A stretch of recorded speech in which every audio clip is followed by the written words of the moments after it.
So the first reason why I think Man of War 2 is a great game is because it still has that underlying physical realism that the series always had. Okay, so if you're new to the series, let me show you what that means. Okay, now I know there's a machine gun nest up here. And now I'm just going to give an assault order just to attack this place like that, which means they will just go in there and shoot at what they find as they move to the location. Now see what happens.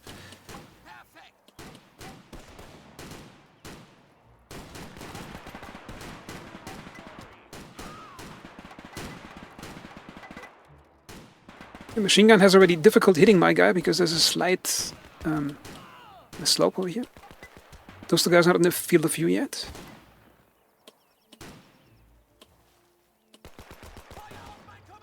And almost my entire squad got wiped out because it just went in like that. And now in a game like Company of Heroes, for example, there would be a lot of background probability math going on. And what you see on screen is just the result of that. So there would be like some calculations about a certain squad having a certain combat power against a particular weapon. And basically, the Company of Heroes would compromise the immediate physical realism for the strategic realism. So for example, if you would assault a machine gun in Company of Heroes, you would get suppressed, crawl around on the ground with your squad until it eventually gets taken out. But in this game, if you are caught in the open with a machine gun, no matter how elite the group is, they're dead in 1 or 2 seconds if they're in the field of fire. Okay, now let's try this assault again. My butt is covered with grass from all the sitting around doing nothing. The first thing I'm going to do is I'm going to set my guys to return fire, which means they only shoot if they get shot at first. I'm setting them to prone. Okay, now here's the machine gun nest. A lot of sandbags protecting it. But the cool thing is, if a random stray shot hits the machine gunner behind his shield, in the head, or in the helmet, you can still instantly win the fight. So there's no wearing down of the enemy like a Company of Heroes.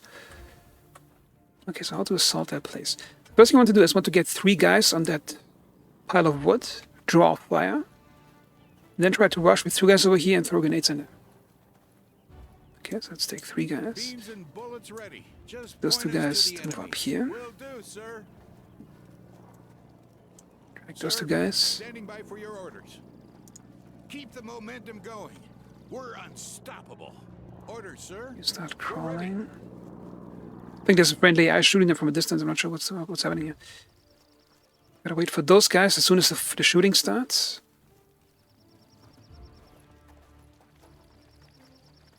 We'll smoke them out. Are we there yet? Draw fire. Throw the grenades. Then bump off the roof, see that? But I still got a machine gun nest.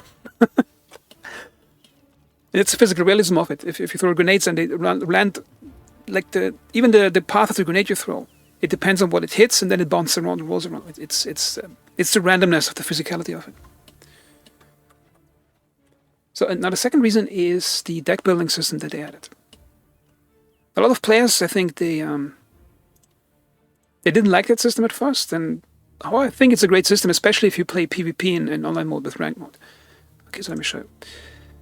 So the cool thing is about the deck system, it actually builds on the physical realism and the tactical realism and adds a strategic layer to it without reducing the tactical or the physical realism of it. Okay, so let's say I take infantry battalion over here.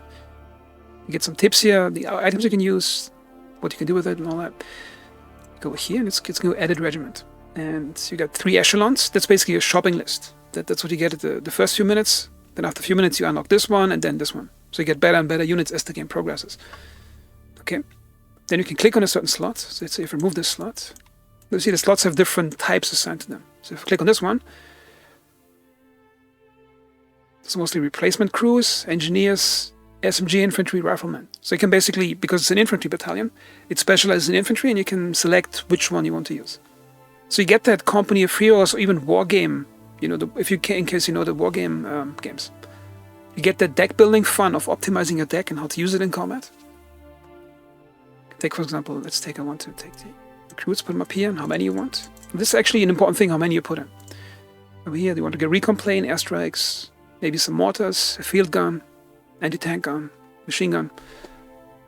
So you can build all of that stuff. And this doesn't compromise on the physical realism, because the cool thing is here. Let's say you have, you take one of these artillery regiments, Is it? We can get some pretty specialized and extremely powerful hardware, like 2 or 3 howitzers, which is an absolutely gigantic weapon. Let me show you full screen.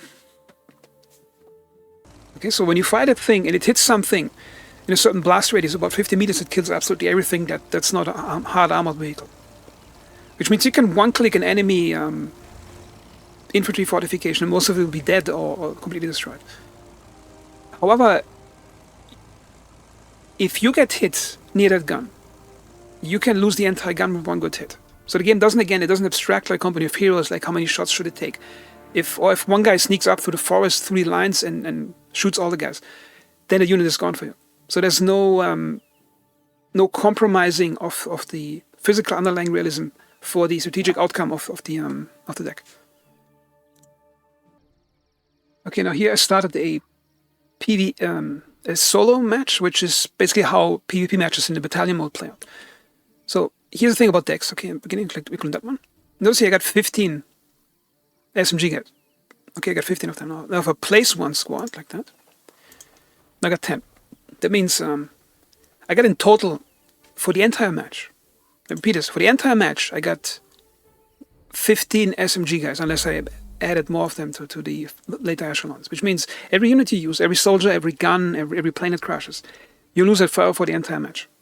So if you're early in the match, you attack, you make huge amount of gains, but huge amount of losses, then later in the game it can happen that you have nothing to hold the enemy back when they start pushing into your front line. On your cue. And if you mix the deck building with the limitations of finite amount of units, I think it makes the game much more fun because you have strategic considerations about overextending yourself or making the enemy overextend himself. Here's the other cool thing. If you look at this line over here, if you use infantry, which is not tanks or gun crews, for example, then the front line in this game will slowly get pushed around. Okay, and the team wins if one team wins if the points go up, and your points go up the faster, the more territory you hold. And it's not capture the flag. We have to go to a specific flag. It's literally the amount of terrain that's under your control. So let's say if see here the front line, you can see it moving over here. Depending on what units are on it, if it's like large gun batteries, then it basically creates a larger radius. And you have to use infantry or anything that's not a tank to cut into it. So during the whole game, you're basically pushed into keeping the you're pushed into controlling terrain and managing the amount of units you still have left, and using the right units at the right time. So you have this rock, paper, scissors game where eventually you run out of different things to counter the enemy with, and then gets increasingly desperate. Then the game gets really interesting the last 10 minutes of the match, which usually lasts about 33 minutes. Because then you have like highly improvised remnants of existing squads trying to fight other remnants. Then it can really come down to one machine gunner sitting in a window holding off an entire infantry squad from crossing that place, preventing them from capping large territory like that. This is why I think Man of War 2 is a great game, because it preserves the original Man of War realism, and it adds a strategic layer on top of it inside a match, which is the whole frontline dynamic and the dex dynamics and the simple fact that you can run out of stuff.